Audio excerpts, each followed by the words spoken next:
Welcome to Smart Franchising with Fransmart. I'm Dan Rowe, and I've masterminded the ascent of local favorites to global dominators. This isn't your usual get-to-know-you chat. We're diving deep. We're revealing the raw truths about franchise wealth building. With over 30 years in the trenches, I'm spilling it all. If you have an appetite for unfiltered tales and the hidden blueprints of franchise prosperity, buckle up. We're diving in. All right, welcome to Smart Franchising with Fransmart. And today we're talking to Paul Kushnir of Pick Investments, who's built several large franchise businesses over and over again, including a 230-unit Sprint store franchise, as well as being the largest U-Break franchisee. And he's had 3 big liquidity events. The goal is not just to build a franchise business, but to have something that you can sell. And Paul's one of my favorite kind of stories. It's an immigrant story with an American dream. And today we're going to hear Paul's story, learn how he did it over and over again, and see if there's something that you can take from the story. And I'm new to non-food franchising, so I'm very excited for this, to be talking to Paul with his 250 plus units and several liquidity events. So Paul, with that, please tell your story. Thanks for being here. Yeah, thanks, Dan, and thanks for having me. You mentioned the American dream, and I definitely feel like I've been very fortunate that I've got to live the American dream. My family immigrated from Ukraine. Back then, it was still the Soviet Union. I was 6 years old, and so I had the fortune. I was fortunate to get to grow up in this country. Actually, we came to Canada first, lived there for many years, and then when it was time for me to go to college, I ended up in Kansas City. My parents ended up in Kansas City, and this is where I've been for the last 30 plus years. Good. Well, tell us your business story. Tell us your career. Yeah, so I've always been fascinated with retail. I've been in retail since I was 14 years old, working in various different types of concepts. And then when I got to Kansas City, I actually ended up working for a cell phone dealer who was back then a Southwestern Bell mobile dealer, if you could remember that far back. Really liked the mobile device industry, saw that it was really growing. And did that for many years. Went from being a sales rep to a manager to a district manager. And then eventually my path kind of took me in a slightly different direction. But at one point, my brother and I were just brainstorming business ideas, came up with an interesting one to become an importer of cellular phone accessories from China, and we kind of developed our own brand. And we found a niche market in convenience stores. At that time, convenience stores weren't yet carrying cellular phone accessories. And so we were fortunate to get into about 2,000 locations by the time we sold that business.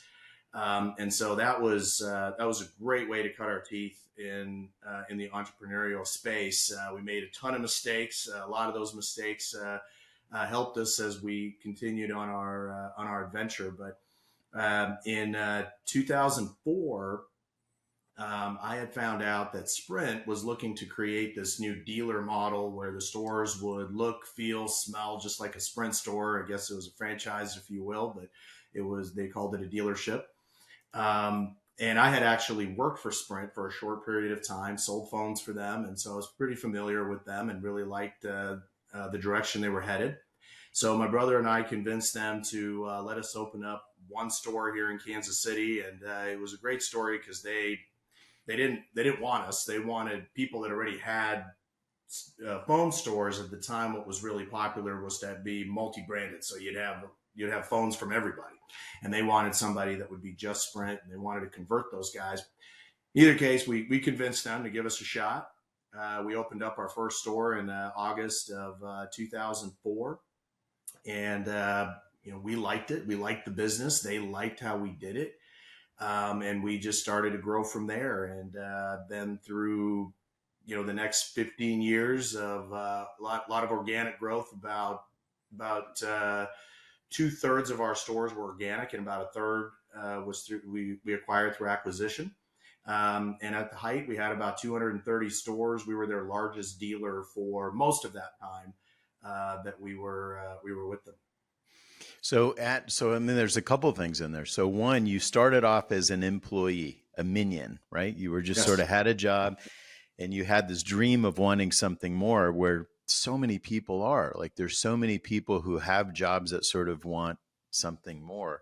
You're proof of how you broke through that. How did you actually have a job and go from sort of the safety of having a job? You had to save up money, you had to do something, and then eventually take that leap into something that was less secure. Yeah, that's a great question, Dan. So we had no money at that time. Like we didn't have any money to start up a business. So when we came up with this concept, we needed about $60,000 just to get it started. And we were very fortunate that my in-laws were willing to put a second mortgage on their house Ooh.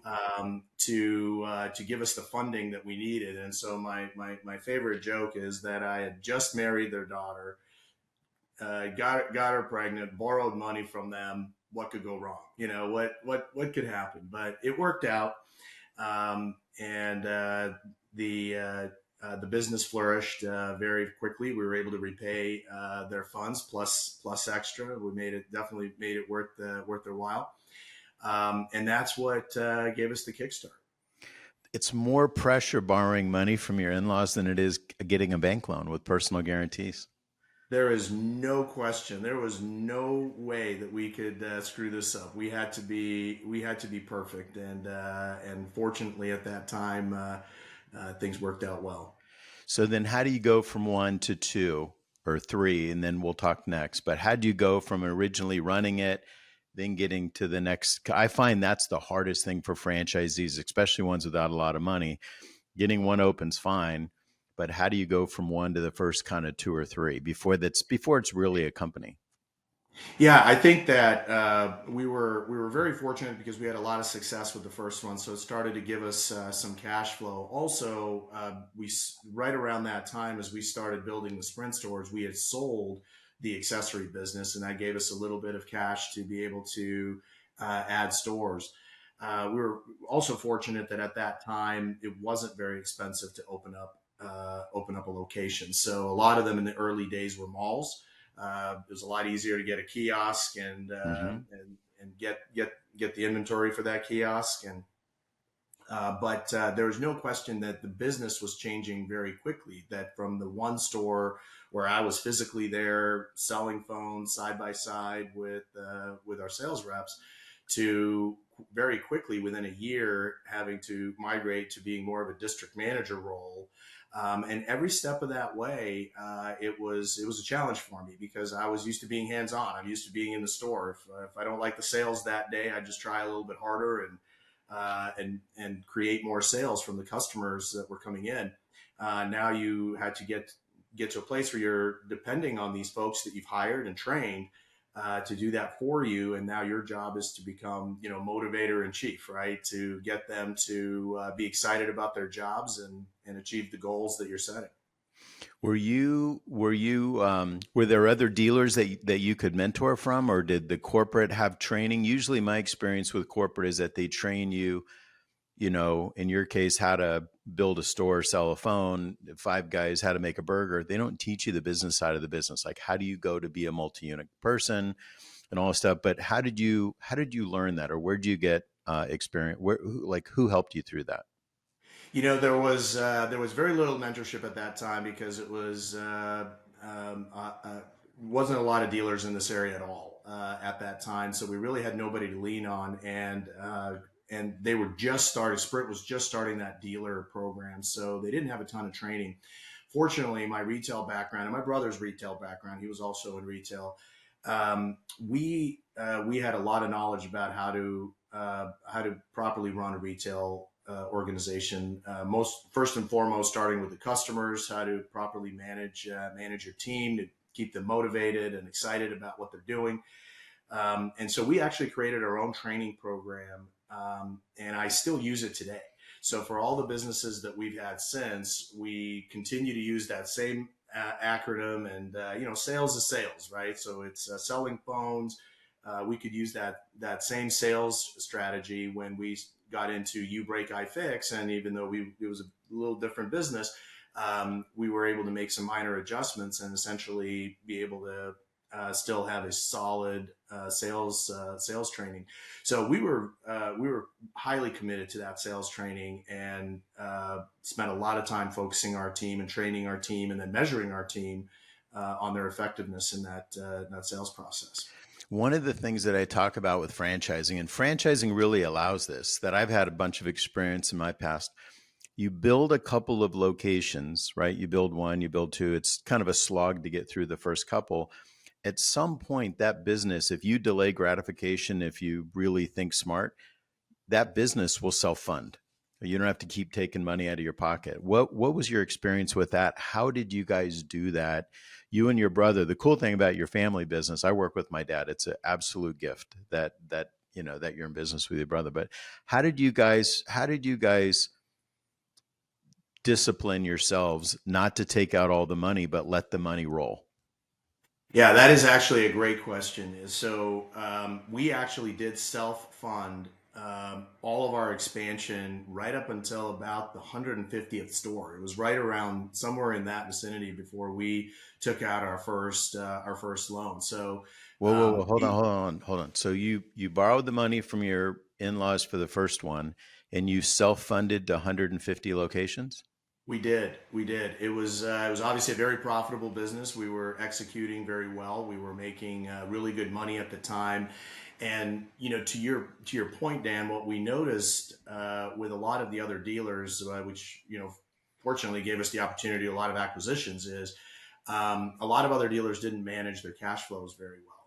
And so a lot of them were taking the money out. A lot of them were profitable, but they were pulling the money out. They were getting boats, they were getting nice houses, and so forth. And we really just focused on building the business. And what we found over time is that a lot of these guys started to falter, and a lot of it was not because they had bad locations or didn't have good employees. It was because they ran out of cash. You needed a lot of cash in this business. You had a lot of inventory, and credit line was provided by Sprint to help manage that inventory, but you had to pay it back. And a lot of them failed due to bad cash management. So that's something that we were very fortunate to do well right from the very beginning, was to manage our cash flows. Yeah, the number one rule in business is do not run out of cash. Right. Like there's nowhere to go after you run out of cash. It's especially shameful if you get to 20 or 30 or 40 stores and then you run out of cash because you have new indulgences, maybe I don't know, make a bunch of dumb money does weird things to people. So uh, And I think that as you grow, it's very tempting to grow very quickly, especially if you're having some early success. But it's just equally important, as you said, Dan, is to make sure that you've got those reserve cash flows, because in any business, things are going great today, and then you're gonna see a dip in sales and profitability before it comes back. And during those times, a lot of these dealers started to fail because they had no cash reserves. yeah. So here's also an important lesson. So you grew to a 230 locations. Some of the biggest franchisees I know started small. And so they didn't sign, like you didn't sign up day one for a 230 unit territory and pay a gajillion dollars, right? So that give hope to people that you can start modestly and grow to 230 units just by out operating. That's exactly right. It's amazing how we were very disciplined and stuck to some very simple core principles within the business, and very few around us did that. And so it really gave us the opportunity to shine in front of Sprint. Right? Sprint had to keep giving us the opportunity to grow, and they did, because they liked the results that we were bringing. And But very few of the dealers that we purchased, we found that they stuck to any guiding principles. They were just happy that they were making money. They were happy until they weren't. Uh, So on that, without naming names, what's the difference between how well you guys operate or how you guys operate as well as you did and some of the same people that had the same opportunities that struggled?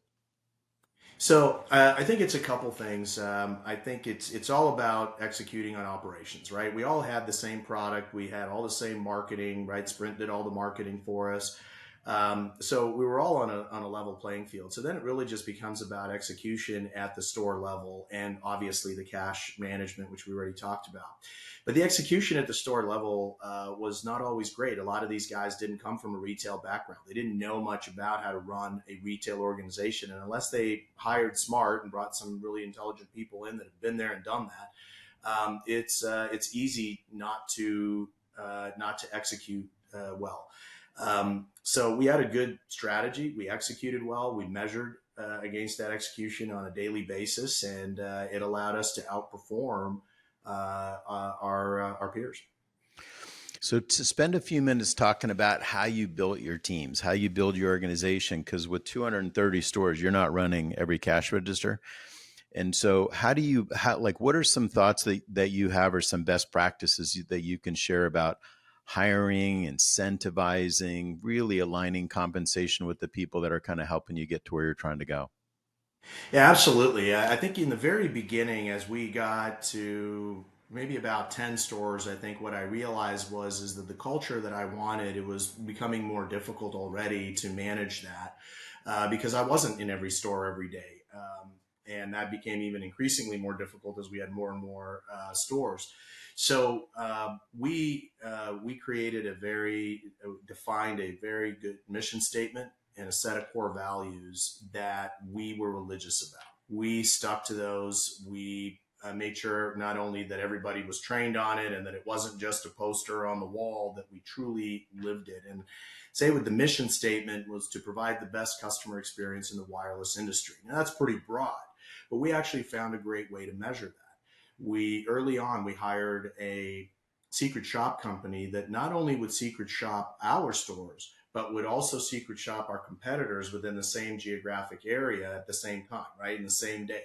And then we get those results. And obviously, the expectation was is that we were going to perform better than they, from a customer experience perspective, from a sales process perspective, from the look and feel of the store.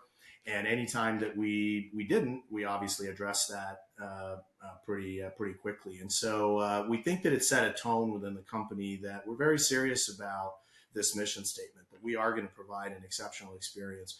And as a result, we're gonna make more sales. Everybody's going to be happy. With our core values, um, we ingrained it into the company. We hired based on those core values. We promoted based on those core values. We terminated based on those core values. And everybody was expected to know them, understand them, and live them. I would constantly talk about them as I was out and about. I was always traveling around, visiting stores. That was one of the things I enjoyed most about the business, and to ensure that we maintained that mission statement and those core values. While so many people look to spend as little as they have to spend on anything, like most franchisees are sort of like, how cheap can I get things? You're spending extra money on your secret shoppers to shop your other fellow stores. I mean, that's like a step above. Yeah, you know, we invested very heavily into making sure that we were performing very well. A lot of our peers didn't have dedicated training classes outside of whatever Sprint would provide. We took whatever Sprint would provide and make sure that we adhered to their requirements. But then we would supplement by bringing teams in and doing multi-day trainings on our sales process. And we think that was one of the keys to our success. Are your core values a secret? No, they're not. What are they? So it was, the obvious one is integrity, exceeding expectations, respect, growth, optimism, and have fun. And have fun. Yeah, good. And how do you comp your team? Like, what's your thoughts on comping? It's sort of a softball rhetorical question, but are you trying to find the cheapest way to pay every employee? Yeah, we were in the very beginning. We did a great job of our pay structure was on par with the corporate stores, right? So we were able to attract, or at least we weren't at a disadvantage, right? We were able to attract good quality folks, and a lot of folks prefer to be in a company like ours where the growth was was fast and furious, right? You know, in a corporate environment, you could be there for years before you make your way up to a management position. Within our within our business, as fast as we were growing, you had tremendous opportunity to grow and advance in your career. So we made sure that we aligned well with the industry, that we were at least in the middle to just above in terms of pay or in potential pay, because it was a commission based job. So there was you had your base and then you had your commissions, and we wanted to make sure that those that performed could make unlimited amounts of money, and so they did very well. And you know, I'm sure at some point we'll in the segment we'll get to what we did wrong. We screwed this up at one point, and paid a hefty price for it. Let's go there right now. What are some of the battle wounds, some of the life lessons? Yeah, you know, one of the things as I reflected back that we really screwed up is that we had a great compensation structure that really rewarded our top performers really well. And so the best of the best that did a great job with customer experience, with sales, with upgrade, with upselling, and so forth. We're very happy and pleased. Um, as the economics in the business would change over the years, commissions would go down, right? It was a commission based business on our end as well, right? We were making a commission for every phone sale that we made for Sprint, we made a commission. As those commissions got squeezed, we were constantly under pressure to figure out how do we, are there costs that we need to cut? Is there areas we could become more efficient? And I think we made a pretty typical mistake that I think many would make, and I will make sure never to make that one again. We took the compensation structure because what we saw was we were having a lot of turnover at the bottom 30, 40%, right? Our top people were happy and they were staying, but that 30 to 40% was a real big problem because as they were turning, it was costing us a lot of money. We were not getting the productivity that we wanted out of them. So we flattened the compensation structure, right? So we put more money into the bottom, and which also meant the top people were now not going to be able to make quite as much. And as a result, we did over time, we lost some of our best people, some of our best performers. Ultimately, the people that were churning at the bottom, we barely impacted that because their churn was happening due to such a large variety of other things. Just they weren't cut out for a commission based job. Maybe they didn't like our culture. Um, and so effectively that created a problem. It was really hard to undo that. It seemed like it would be really easy to undo it by just putting more commission dollars back into the top, but the economics weren't really letting you do that because once we brought the bottom up, you can't bring that back down, right? Or everybody quits together. So we really created a bit of a problem for ourselves, and it took us years to figure it out. So is the lesson in that if you had to do that over again, you keep incentivizing your top performers and don't worry about the bottom performers, I guess. I don't mean don't worry about them, but you know, because I wonder why more P&Ls don't have a line item in there for turnover because it's a real cost, just like you said. But yeah, go ahead. We had calculated at one point. Turnover is a very difficult thing to calculate, but what we did at one point is we ran the data on their performance in the first 6 months of being with us versus people that are 6 months plus, and the performance level was significantly lower in those first early months, right? So when we looked at turnover, we were able to deduce that we were somewhere around $7,000 to $10,000 it was costing us every time we turned somebody because of their performance. The hard costs of the turnover were very little. It was really in the Performance, yeah. performance level. And so what we really needed to do was to spend more time figuring out what was causing that 30 to 40% at the bottom that was just churning like crazy rather than impacting our top people. And it's tough to figure out how to keep, you know, it's a retail environment. It's a high turnover environment.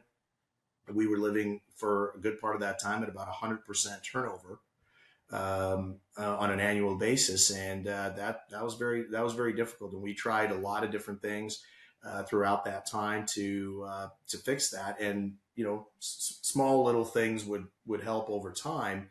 But overall, that was one of the biggest challenges. So the lesson for you was there's going to be turnover at the lower levels.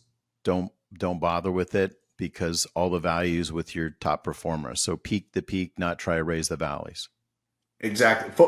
You got to really focus on that bottom part because you've got to figure it out. Because if you could take that, if you could even mitigate that turnover by just a little bit, you're going to see a really good, healthy improvement in your income. Don't hurt the top people to try to benefit the bottom people because that will never work, and you're going to lose your top people. Yeah, that's very succinct. One of the things about, I mean, you went from 1 to 230, maybe something you didn't measure, but think about how many lives you impacted. Like you hire people at a certain level and growing that fast, a bunch of people get pulled up the ladder. So while they may have come to you at one level, they might have left you at a completely different level, which changes the trajectory of their life forever. What are some of your good stories about some of your best people who went from kind of the bottom to like having a life-changing experience working for you? Yeah, I loved watching that. That was one of the most gratifying things about the growth of that business was watching people grow within the business, grow as professionals, and ultimately as entrepreneurs. I still keep in touch with some of them now, and it's extremely gratifying to see the things that they're accomplishing now, and to have them come back and say, Paul, so many of the things that we learned working there, the mission statement, the core values, the vigor on measuring everything. They're doing that in their careers now, and it feels great. We had a real strong commitment to hire at the base level and then promote everybody else. And so, I'd say there was that was absolutely the right way to do it. I think there was some mistakes we made along the way there that as I reflect back, that I would do a little bit differently. Um, but one of our vice president of sales, who basically was there from day one, was hired as a sales rep for our very first store. And I remember when I hired him, I was so impressed with him. I walked into my brother's office and I said, this guy's going to be our first district manager if we get that big. And not only did he become our first district manager, but then he grew to the regional and then eventually vice president of sales. And he was the guy that I could lean on. And I think that that's rare though, right? To have somebody that could go from being a salesperson in a store and in that window of time, running 230 stores. Yeah, but that's the idea. And you guys changed his life, right? So who knows where else that could have gone. So any advice to a new franchisee, like let's stick at Sprint for a second and roll back the clock to when you got there and through your journey. Any advice to a franchisee, if you could have, as successful as you guys were, if you could have still done it over again, is there a way to have done it better, faster, more successfully?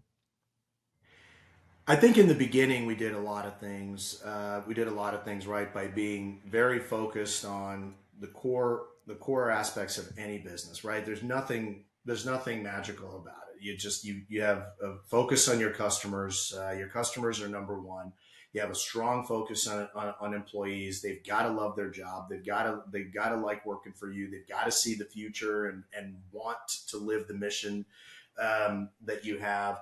And then obviously, as we talked about, is cash flows, right? You've got to be maniacal about your cash flows because that's the quickest and easiest way of going out of business. What I would say that is that as you start growing, and that'll be different for different businesses, um, be honest with yourself about your own limitations and the limitations of the people around you. It's that old saying is that they can help get you here, but they can't get you there, right? I don't know if I said that exactly right, but there's a lot of really smart people, great people that grew with the company that were phenomenal when we had 10 stores, when we had 20 stores.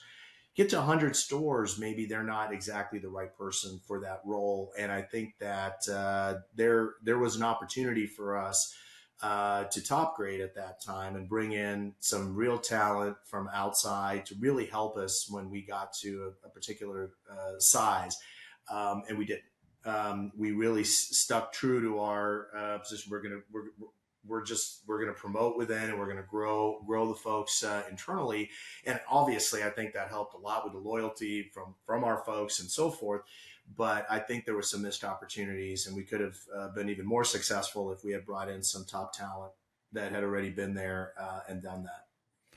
Now, let's talk about this. You're a bit of a mercenary in that you seem to keep getting attracted to early stage emerging concepts. Even in Sprint, they didn't really have a lot of guys like you, right? They didn't have a lot of dealers. What is it about early stage emerging concepts? Because you could do any brand, like at your level, any franchisor in the industry would love to have you. Like, what do you like about early stage brands? I think it's the opportunity to really make an impact, to come in and make an impact within the brand. I think that was Sprint would say that we helped contribute a lot to the dealer channel as we were growing it. As a matter of fact, they looked at how we were doing it and kind of made that the basis for how they were going to grow their dealer channel. We enjoyed that. We liked that position for ourselves.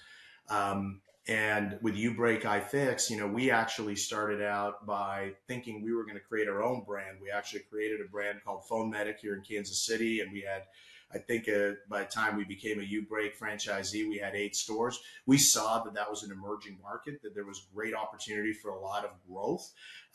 We then realized that we weren't going to be able to do that on our own, and that we needed to join one of the franchise systems. And we were being courted by both CPR and You Break, I Fix. I think we made the right decision at that time.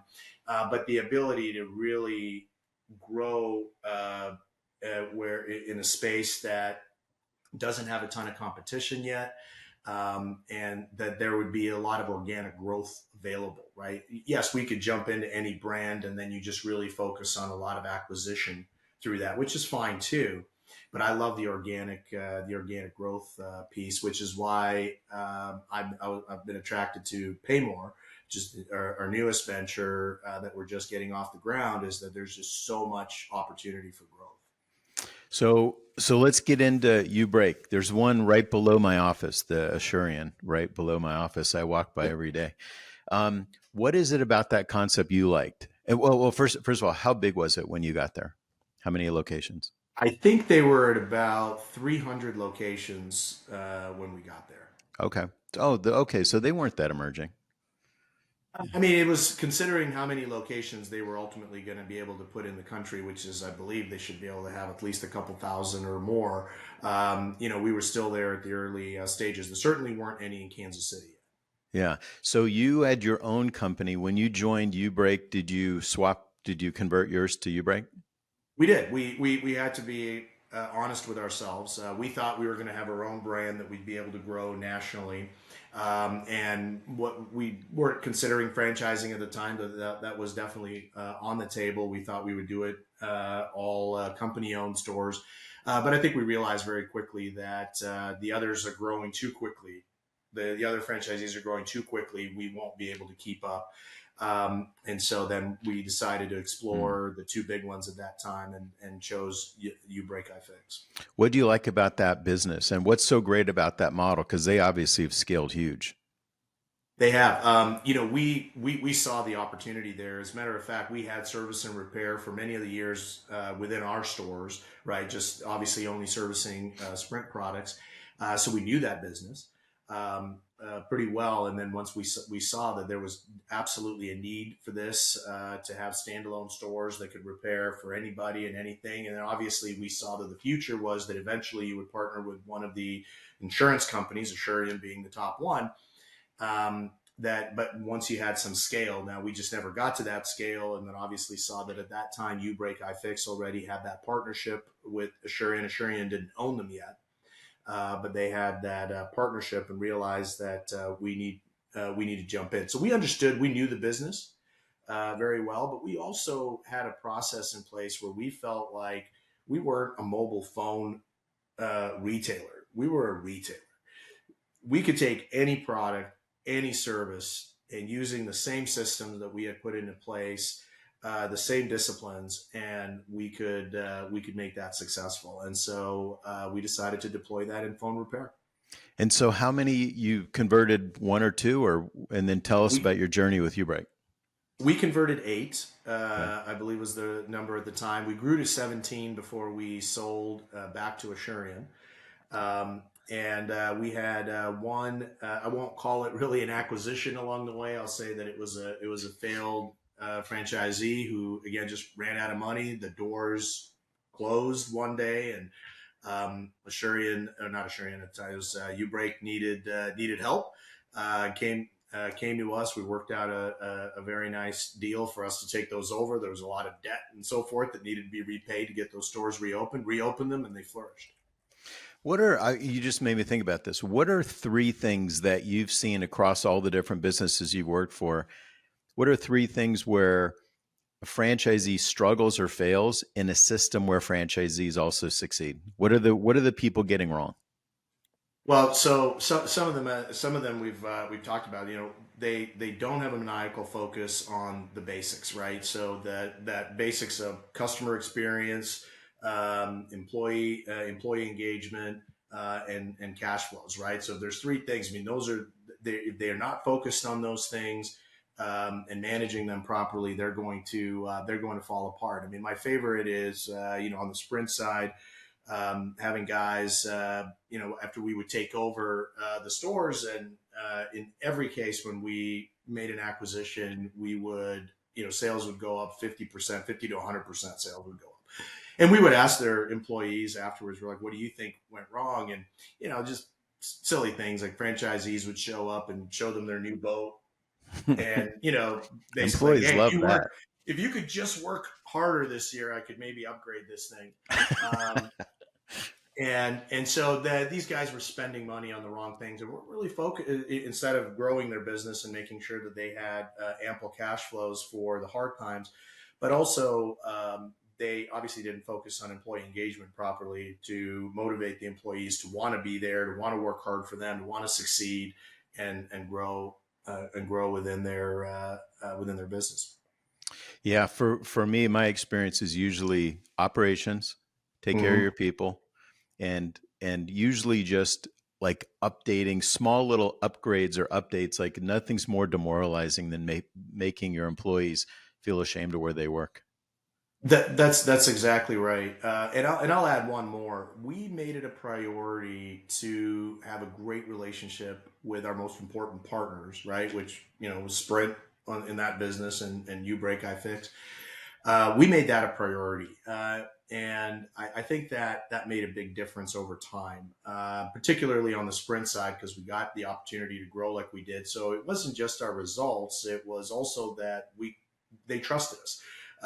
We didn't lie to them. We didn't mislead them. And we chose our battles, right? And I think if there's one thing that I can point to is that we picked our battles. We could fight with them about a ton of stuff, right? There's a lot of decisions they were making on a daily basis that we didn't either understand or agree with. But if we fought with them about every single thing, then we would just have that conflict, that friction, and why would they want to grow with us? So we picked our battles. We made sure that the most important things, the things that were going to allow us to thrive, and anything that allowed us to thrive would allow all dealers to thrive. Right? There was nothing specific that they were doing for us that didn't apply to everybody, and I think that really helped them trust us and want to see us continue to get bigger. So we really prioritize that relationship, and I think a lot don't. A lot want that friction. They either enjoy the friction or they can't help. They just can't help themselves, and they have to fight with the franchisor or the in Sprint, and that usually didn't lead to a happy place. Well, you're tapping into something too. A lot of times, the people that constantly fight with the franchisor should never have been franchisees in the first place. Like they have their own ideas of how things should work. Franchising is a business of systems. You're getting into a system to just keep running that system. The people who create friction and the people that drive themselves crazy are the ones that probably should have started their own business in the first place. That's exactly right. There's a lot of advantages to being a part of that system, as you say, a franchise or a dealership. And we opened up a Sprint store anywhere in the country. Everybody knew what we did. right? And we didn't have to do that. We didn't have to go out there and spend tens of thousands of dollars to promote a location. Everybody knew what we did, and Sprint was doing all the marketing. That's the huge positive. Yes, the negative is I don't get to tell them what is what marketing they should do, what promotions they should do, how they should manage inventory better. They asked us for a lot of that advice, which was great. We had a great relationship with them. They asked us for a lot of it, but then they made their own decisions, and we didn't agree with everything they did. But we were comfortable in that environment that we weren't always going to get our way. As a matter of fact, Dan, it's a key point is that when we wanted to open up our own service and repair stores, one of the biggest motivations, because back then we already could have just franchised with You Break I Fix or with CPR, we chose to do it ourselves because we wanted that ultimate control. We wanted to be fully and completely in charge of our brand. And it worked decently. We dominated Kansas City. I mean, that was why both franchisors were trying to come in and convert us rather than compete with us, because we really had this market. But ultimately, for us to get the advantages that a sizable organization like You Break I Fix was able to bring, like the Assurian contract that they had at the time, we just weren't going to be able to achieve that on our own. So it made a lot of sense to make that flip. So for a new franchisee, even an experienced guy like you, but going to a new system, I've always found, I mean, if you think about any franchise system as a spectrum of the best franchisees and the worst franchisees, I've always found that the best franchisees are open and approachable. Like, do you have that Mhm. experience? Like when you first got into You Break, were there franchisees that you could search out to say, "Hey, what are you doing? How are you doing it so well?" and share? Absolutely. Absolutely, and actually, it's one of the things that I've always found was great in both businesses was just how open people were to share best practices. And we certainly were very open about that, and I think that level of partnership really helps the overall organization. And you're right, the ones that you never hear from, or the ones that don't return your phone calls or your emails, typically they weren't the ones that survived. They weren't the ones that stayed in. It was the ones that were really engaged and happy to share their best practices were the ones that became successful. Yeah. Yeah. It's free. It's like free advice, free mentorship from the most successful people in this system that you've just invested your life savings in. It's like, and Sure. they'll basically give you answers to any question that you ask. And it's a lot of times it's just, what are you doing? Like, how do I do what you do to have the same results? I found in my career, people are super open. Like they don't want Mhm. struggling franchisees in their own system. That's right. That's right. And I'm having the same experience with Paymore right now as I'm reaching out to a number of franchisees that have already had stores open and doing well, and they've been extraordinarily helpful and open. So even with all the experience that I have in running a large organization, I still have a ton of questions for these guys, and I want to learn everything I can from them. Because I'd rather not make some of those early mistakes that you can make in a new business again. Yeah. Let's talk about selling businesses, selling your business. I say a lot of times that's the second bite at the apple in franchising. You're not just opening to get, people are like, oh, how long to break even? And then I want to make profit. And then you start making a good living. And pretty soon you've got a business that compounds, makes way more money than you originally were thinking. But the biggest thing no one ever talks about is you could sell that business for like in your case, that's a generationally life-changing amount of money. Yeah, yeah, How we're did, we're no, go ahead. yeah, we were very fortunate that we were able to build a sizable organization and then have an exit. Our we had talked about throughout the growth of our company. We were constantly talking about should we sell, should we not. We really enjoyed what we were doing. I loved what I was doing and saw that we could just continue to grow and continue to build the business. And so we continued to do that. I think reflecting back now, I wish we had sold years earlier. I think that selling right as Sprint and T-Mobile merged was not the best time to sell. A couple of years earlier would have been much better, but I think we could always, reflect back and think that there was a better time. Very difficult to time it just perfectly, but but we didn't know whether we were, when the merger was coming together, we didn't know whether we were going to sell at that point or not. We really wanted to see how that relationship was going to work out with T-Mobile, and we made it into that, onto the other side of post merger. And I think we realized that this was really the right time for us to exit the business. And some people go out and they find brokers. We could have done that as well. However, it was we were at a size that we kind of knew there was really a couple players within T-Mobile that would be able to afford to buy us, and so we just approached them and worked out a deal. So, what are some of the things that you've learned? Like now that you start new businesses, like for me, anytime I start a new business, I start it with the idea that I'm selling it and I work Hmm. backwards because in my early days, I just ran companies and had poor bookkeeping and poor records. And when we had somebody that wanted to buy one of our companies, like the deals would just die waiting for us to get our act together. So, like, what are some things that you learned from your liquidity event? Like, how you talk about Paymore now. So, like, now you're in Paymore, how do you shape a new business from the get-go knowing that you're probably going to build this and sell it someday? Yeah, I think you've hit on some key points. Is that number one? You've got to have all your operations in order, right? And bookkeeping is probably at the top of that. Just for your daily operations, that's really critical and important. Forget the fact that if you're going to be selling a business, you got to have all that in perfect order. But also to stay efficient at all times. I think the easiest thing to happen is that when we start making a lot of money in any new business, really, it's very easy to allow your expenses to get a little bit out of control. A mentor that I got later on as we started building the business had said to me, it's corporate creep. Be careful of corporate creep. You're going to say yes to this expense and this one and this one and this one and this one and this one, and you're making so much money you don't even care. But at some point, that all comes together, and that significantly will affect the value of your business when you go to sell it, because very difficult for you to then be able to pull those expenses out once they're ingrained in your business. So if you're going into it today knowing you're going to sell in 5 years, 6 years, or 7 years, you want to manage those expenses all the way through, because very difficult to try to do that in the final year before you sell, to really wipe out a bunch of expenses to increase your EBITDA to that, so that your valuation is higher. Very, very difficult. That's something you've got to be focused on today.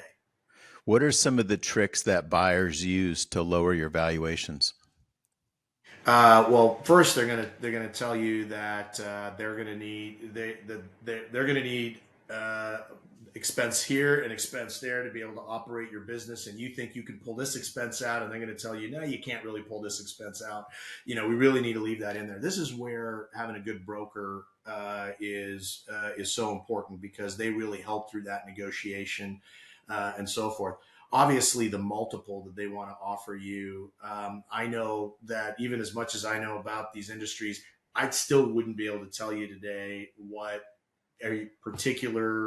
the right multiple is for a particular type of business. That's, again, really important to get good representation there, and it's going to cost you a little bit to have that representation, but they're going to more than pay for themselves just by making sure that you get the right multiple. Yeah, anything you wish you did different to get a bigger sale price? Oh, you mentioned with Sprint you would have sold earlier, but Yeah. any other lesson that like now you're taking with you to a new business that when it's time to sell, it's going to get more money because of the way that you're packaging it? I think that we were running the business fairly efficiently. We didn't have a lot of excess costs in there. And again, my brother and I never ran the business as our own piggy bank. There was no boat or second house that was running through the P&Ls that we were going to have to pull out or anything like that. We ran it like a corporation. And we're fairly efficient. I think that timing is everything, right? And it's really easy to look back and say, hey, that was really the right timing. I should have done it back then. Um, and one thing that just a personal reflection for myself is, there was a time where I was being pushed to sell before the merger, and to and I couldn't get myself to do it because I love the business too much, and I was really committed to it. And really, I had somehow I should have put that aside and said it's an economic decision, and this is not the kind of business that I was going to be generational and was going to go to my children and then go to their children. This wasn't that kind of business. It was going to sell at some point, and I really should have looked at it a little differently at that time and recognized that that was the right time to sell. Hmm. So talk about Paymore. Like, how do you find Paymore? What do you like about Paymore? What's your plans with Paymore? Yeah, found it by accident. A friend of mine sent it to me, and something he thought he might invest in another franchisee. So he just wanted my opinion on whether this was a good franchise concept. And so after I looked at it, I was like, wow, this is great. There's very low competition in this space. Very unique concept. Lots of growth opportunity, even though they're selling territory like crazy, but there's still going to be a lot of growth opportunity beyond just Kansas City. We bought the rights to the Kansas City market, which will be nine locations, but expect that we'll expand beyond that. But one of the things that I thought was really unique and interesting is that there is a normal friction that exists between a franchisor and a franchisee, right? Just like we talked about with Sprint, we're just not going to agree with everything that they do. And some of the biggest levers that a franchisor has to pull is how they manage with inventory, with promotions, pricing, and so forth. This business doesn't have any of that, right? Because we're acquiring the inventory from the consumer. We make the decision on how much we're going to pay for that product from the consumer, and then ultimately we decide how much we're going to sell it for online or in store. So it took away a major friction point from a typical franchisee franchisor relationship, because we really control price and promotion and so forth. So and then obviously when I met the guys, the owners, they seem terrific, and love their vision, and excited to be a part of their community right now. Yeah, you mentioned that they're selling territories like crazy, and through as long as you've been in this business, you see headlines all the time. So and so sells this, so and so sells that. But as you started to go through the sales process and talk to the franchisees around the country, did you find anyone that's not happy? I didn't find anybody that's not happy. I think that one of the first things I noted was that each person I talked to had just bought more territory, right? So they all came in with some initial purchase of a number of stores, and by the time I was talking to them, they were already adding more, and I thought, well, that's a good sign. That's a good sign. If they've already opened one or two stores and saw such great success, and they're already adding more. So I didn't, I'm sure there must be some unhappy franchisees out there. I can't imagine they're all 100% happy, but everybody that I called and spoke to was very excited about the future. Good. Two more questions. One, how do you stay hungry? You obviously aren't working for rent anymore. Yeah. Yeah, it's a good question. I had about a 3-year span here since we sold both the Sprint business and U Break I Fix, and I spent most of that time in investing in young entrepreneurs and helping them grow their businesses and so forth. But I just found I wasn't busy enough, right? Like I've got a lot of great portfolio companies that I think are going to do some amazing things, really bright people running them. But I just wasn't busy enough. I needed to get busy again, and I realized that I needed to get back in the game, and so started looking for franchise opportunities, whether it would be acquire somebody or start something brand new. And what was exciting for me too is that my two sons are now at that age where they got excited about something that we could do together. Not something I was going to hand off to them at some point in the future when I retire, and then they were going to be running. But this is something we can start from the ground up together, and it's very exciting for me to be able to work with them every day right now as we're planning and putting all the pieces together for what the business is going to look like. And so it gets me excited. I mean, I'm ready to go. I just get those leases done and get those stores open. Good. And I was about to skip, I skimmed this in your bio and I almost skipped over it until the very last sentence. You're involved with the Big Brothers Big Sisters organization, and you said, I mean, everyone's involved in a charity, and usually they just state the charity, but you go so far as to say that there's no organization that can do more for our future than Big Brothers Big Sisters. And so, talk about that. I mean, I think that that's awesome what you're doing. Yeah, I'm glad you brought that up. So I got affiliated with them about 15 years ago. So as we saw that our business was doing well, we always knew we wanted to give back to the community. And I've always been fascinated by the Big Brothers Big Sisters organization. Didn't know a ton about them at the time, so just gave them a call and said, let's just chat. That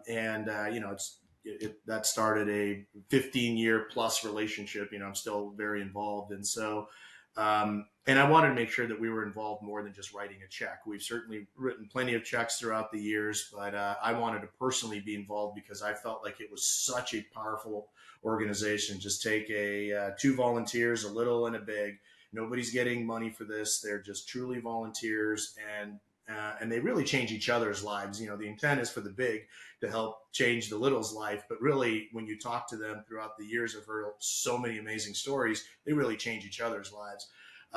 And all that is just mentoring and spending time together. So I've been fortunate to be on their board president here in Kansas City. The Kansas City chapter is actually regarded as the #1 chapter in the country. It's also kind of a franchise. There's 400 chapters around the country, and this is regarded as the top one in the nation because they have just an incredible team here. So I've wanted to stay involved every step of the way. Got the company involved. We had a lot of events within the companies that supported Big Brothers Big Sisters because I wanted to get as many people involved. A lot of our managers became bigs as a result, which was really cool. And still, even today, we still do it. And to your point, it was never really about the publicity for the company because, to be clear, everybody knew that it was Wireless Lifestyle. That was the name of our company, was supporting Big Brothers Big Sisters. But outside of people working for us, nobody knew who Wireless Lifestyle was. All of our stores said Sprint on them, right? So it wasn't necessarily a publicity deal or marketing deal, but it was just something that we felt good about doing, and the company felt good about doing, is supporting it as well. That's awesome. Well, Paul, you were one of the good ones. Thank you very much for sharing your secrets and your wisdom. The same way that you're changing lives with Big Brothers Big Sisters, I hope that people listening to your story today, you're going to change their business life through this podcast. So thank you very much for being so open and honest, and I'm looking forward to following your next chapter. Well, I appreciate it, Dan, and thank you for having me on. Thank you. Hey, thanks for tuning in to Smart Franchising with Fransmart. I'm your host, Dan Rowe. If you enjoyed today's episode, this podcast is only going to get better. Please like, comment, and subscribe to hear more from the most successful franchisors and franchisees, and we'll see you next time.